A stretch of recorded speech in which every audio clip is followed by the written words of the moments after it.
जय हिंद। देखिए, अभी हमारे प्राइम मिनिस्टर का जो दौरा था, पंजाब दौरा, और काफी डिस्टर्ब रहा। इसमें कई सारे सिक्योरिटी ग्लिच भी आए थे सब। यहाँ हम लोग समझते हैं कि क्या क्या कमी हुई थी, क्या गड़बड़ी हुई थी, कौन किया था, ये सब के लिए हम लोग को बहस नहीं। इस गलती से आगे न दोहराया जाए।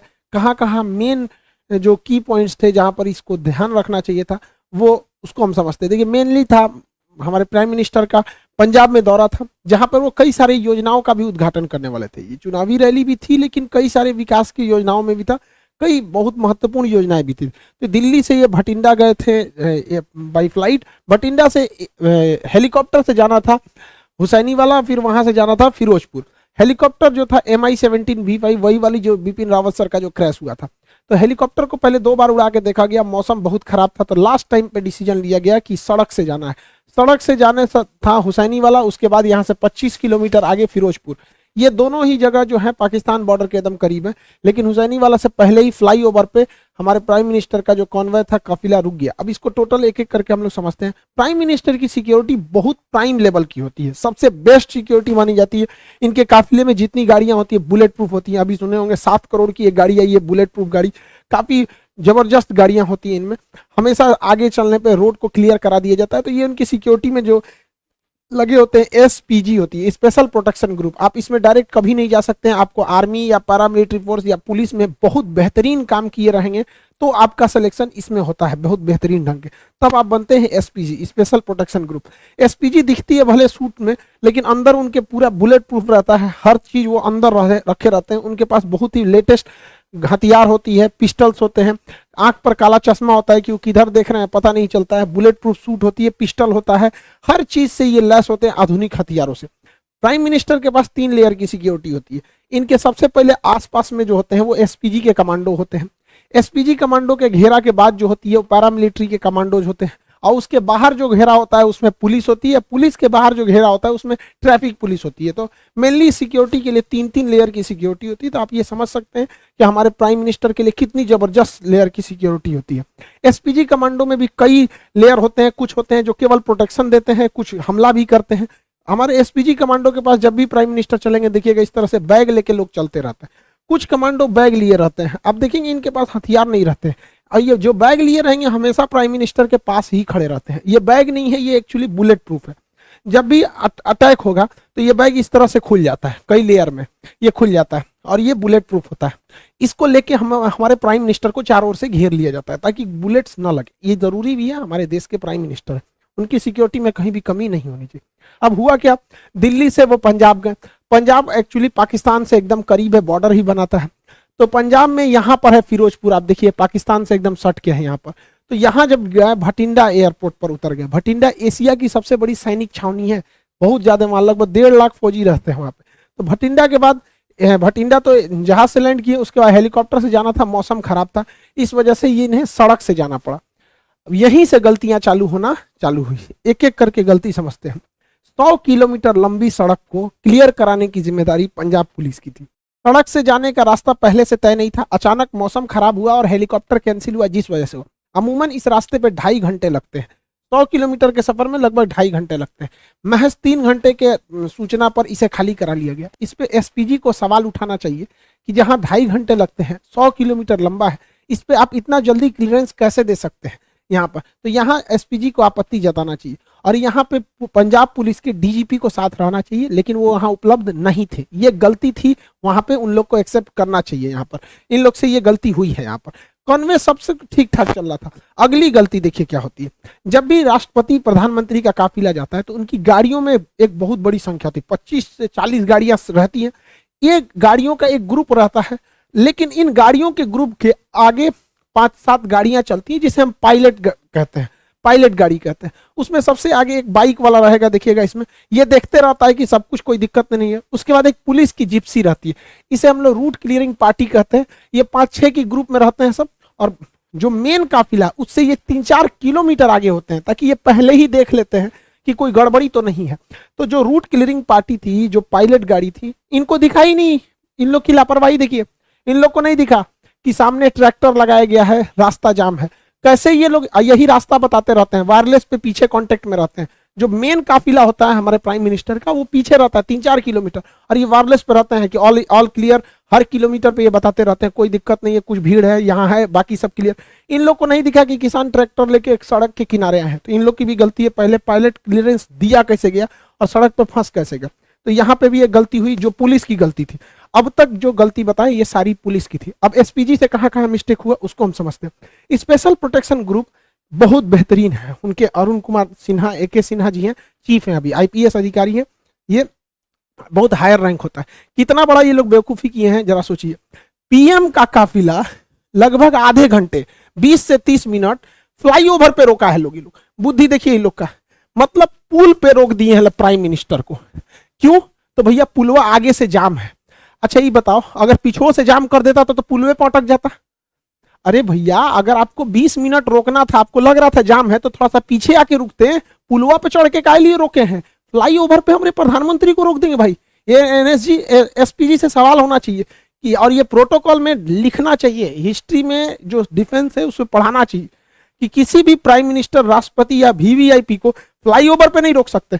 यहाँ 20 मिनट रोक दिए, अगर दोनों ओर से प्रदर्शनकारी के रूप में कोई और अभी आ जाता, क्योंकि ये बॉर्डर से एकदम मैं 20 किलोमीटर यहाँ से पाकिस्तान आ जाता है, पाकिस्तान की सीमा चालू हो जाती है, तो काफी करीब है, और नीचे से अगर फ्लाईओवर को उड़ा देता सब कोई ID या विस्फोटक लगा के, तो सारा काफिला नीचे चलाता है यहाँ पे। ऐसा तो दिमाग लगा रहे हैं लोग भाई। आप थोड़ा सा पीछे हट जाते, सड़क पे रहते, कभी कुछ होता तो भाग तो सकते थे इधर उधर, फ्लाईओवर दोनों ओर से जाम हो जाता, कहाँ जाते हैं आप लोग?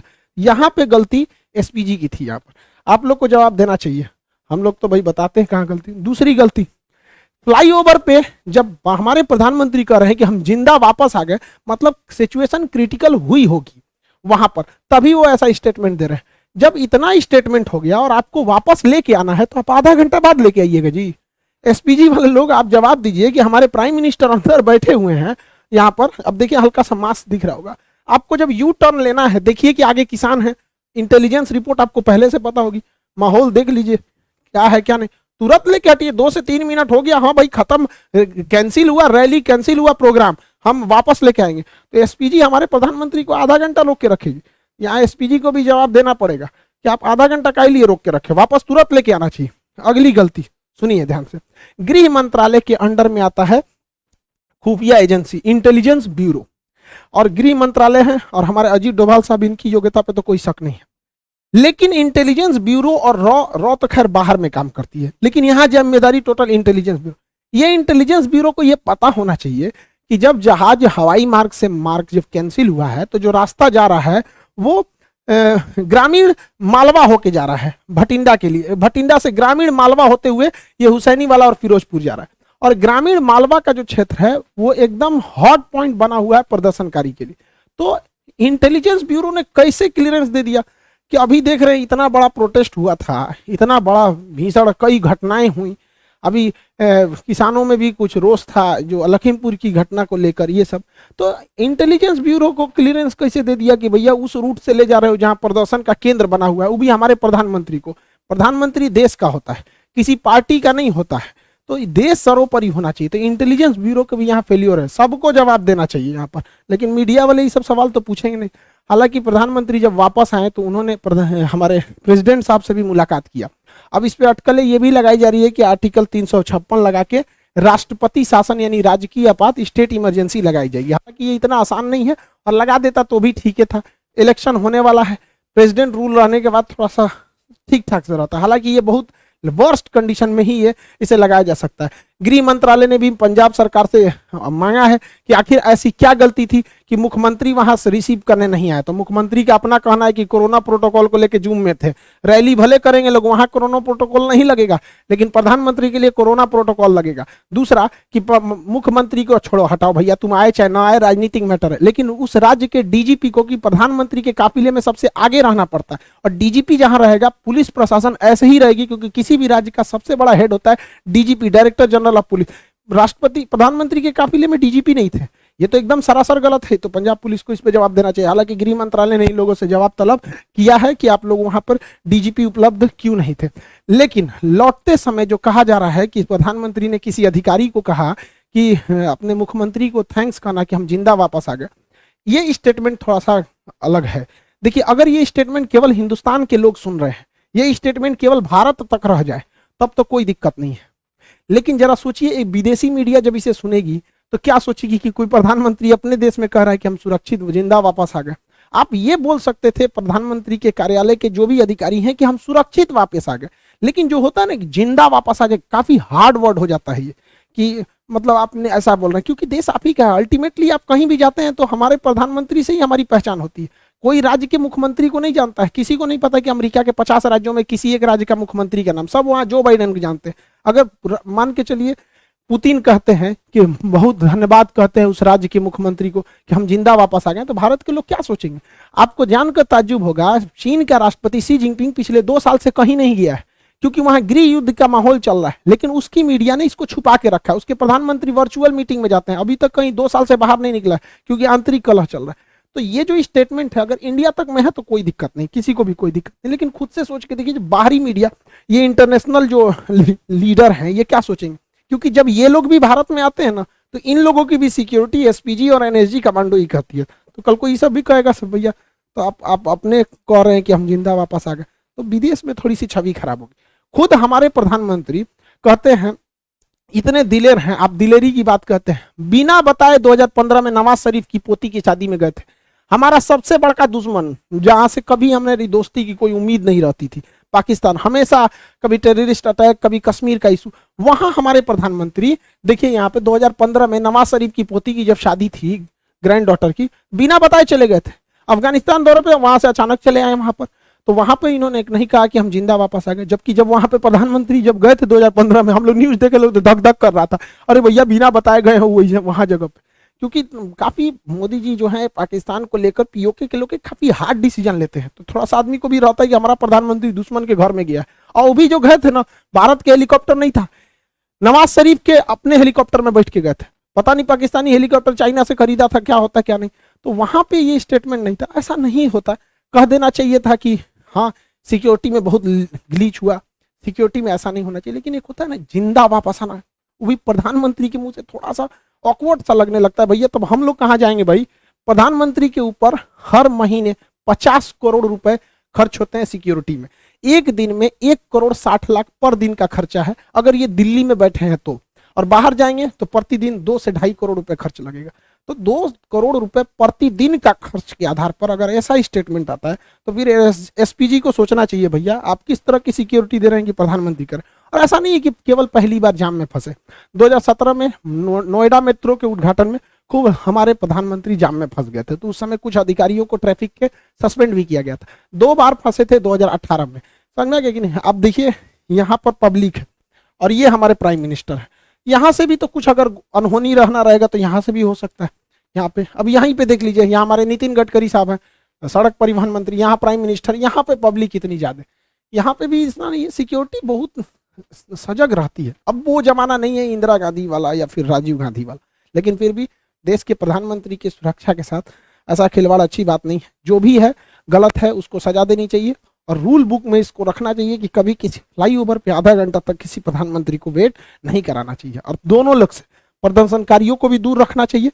हमारे काफिले से बताइए, महज कुछ दूरी पर थे प्रदर्शनकारी, वहां से दिख रहे थे, और जो उनके समर्थक हैं हमारे प्राइम मिनिस्टर के, उन लोगों को भी कहते हैं कि तू लोग भैया काहे लिए उतना पास चलाया। यहाँ देखिए ये एसपीजी खड़ा है, ये हमारे प्रधानमंत्री की गाड़ी है, इसमें बैठे हुए हैं, ये उनके समर्थक है। तो भैया समर्थक लोग तुम भी दूर रहो, वरना तुम्हारे भेष में कोई भी आ सकता है, और विरोध वाले भी तुम भी दूर रहो। और इस पे हम लोग को लेसन लेना चाहिए। हम तो कहते हैं ना एक चीज कि देश में जब तक जितना बार इलेक्शन होगा ना कुछ तांडव होगा। आप देखिए बंगाल इलेक्शन में हुआ था, कितना वायलेंस हुआ, जब जब इलेक्शन होगा तब तब ऐसा होता रहता। हम तो कहते हैं कि इलेक्शन एक ही साथ होना चाहिए, स्टेट का भी और सेंट्रल का भी। जैसे 2019 में इलेक्शन हुआ तो जब लोग वोट डालने गए उसी समय वो सीएम का भी चुनाव करा लेते हैं, एक ही कमरे में 2 ईवीएम मशीन लगा देते। बार बार इलेक्शन कराने पे हमारे जो नेताओं को काम करना चाहिए वो भी नहीं करते, हर 3-4 महीना का गैप देके इलेक्शन में बिजी हो जाते हैं। अब जैसे 2024 में इलेक्शन होना है तो 2024 में ही क्या कर दीजिए भैया, अब एक ही साथ राज्यों का भी इलेक्शन करा लीजिए। ईवीएम जो मशीन होती है, ईवीएम मशीन यहाँ पे 2 लगा दीजिएगा। हाँ भैया पीएम वाला चुनाव है, लोकसभा का दे दीजिए, यहाँ सीएम वाला चुनाव है, दोनों वोट दीजिए, एक साथ खत्म करके बैलेंस कीजिए। इससे 60,000 करोड़ रुपए की बचत होगी। राज्यों के चुनाव में 60,000 करोड़ रुपए का खर्चा होता है। इस पैसे से सारे किसानों का कर्जा माफ किया जा सकता था, एक बहुत बड़ी समस्या खत्म होती थी। आपको क्या लगता है कि सेंट्रल और स्टेट दोनों का इलेक्शन एक साथ होना चाहिए कि नहीं? बार बार हम कब तक लड़ते रहेंगे? एक दूसरे के नाम पे, पार्टियों के नाम पे लड़ेंगे, कभी मजहब के नाम पे लड़ेंगे, कभी जाति के नाम पे लड़ेंगे, कभी पढ़ाई लिखाई की बात होती तो भैया 5 साल में एक बार लड़ लो, फिर मिलजुल के रहो अच्छे से। सेंट्रल वाले भी पूरा काम करते रहे, आधा समय तो चुनाव में बिजी रहता है। खैर जो भी हुआ गलत हुआ, प्राइम मिनिस्टर के साथ ऐसा नहीं होना चाहिए। हम लोग को भाई जहां जहां गलती हुई वो हम बताएं, कौन गुनहगार है उसको सजा देना सेंट्रल का काम है, सेंट्रल अच्छे से करेगी। आई होप आप समझ गए होंगे। मिलेंगे नेक्स्ट क्लास में।